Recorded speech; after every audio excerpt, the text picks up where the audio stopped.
Բարև ձեզ, ես կներկայացնեմ Նիկոլի խաղաղությունը եւ խոսքը սկսեմ նրանից, որ մենք, ինչպես որ աշխարհի բոլոր լավ մարդիկ, երազում ենք խաղաղության մասին։ Ոչ միայն ձգտում ենք կամ կողմ ենք խաղաղության, այլև հենց երազում ենք խաղաղության մասին։ Բայց մենք պետք է ընդունենք ու գիտակցենք, որ խաղաղությունը միայն ուժեղների մենաշնորհն է եւ խաղաղություն կարող է լինել միայն, երբ որ պետությունները ուժեղ են, այլ ոչ, երբ որ մենք հանձնում ենք հողեր, նվաստացած ենք, այդպես խաղաղություն հնարավոր չէ ունենալ։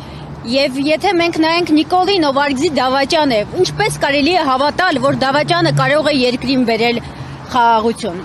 Եվ որպեսզի չստացվի, թե սա մեր սուբյեկտիվ կարծիքն է պարզապես, բազում փաստերից մի քանիսը ներկայացնենք։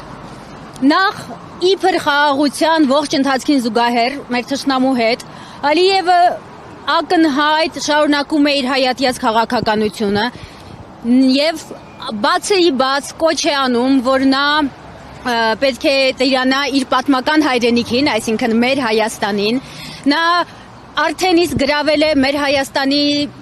բազմաթիվ տարածքներ եւ մեր սուվերեն պետության տարածքները գտնվում են իր տիրապետության ներքո։ Նա պլանավորում է 300,000 ադրբեջանցի բերել եւ ապրեցնել մեր երկրում եւ այսպես շարունակ։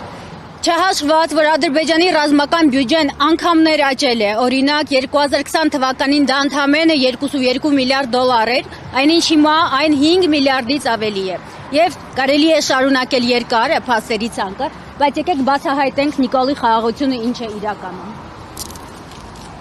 Նիկոլի խաղաղությունը մեր տարածքների կորուստն է եւ ցեղասպանությունը։ Մենք արդեն իսկ կորցրեցինք մեր թանկագին հայկական Արցախը, այն Արցախում եղավ ցեղասպանություն, եւ եթե մենք չզգոնանանք եւ ողջ ուժերով դուրս չգանք պայքարի ազգովի,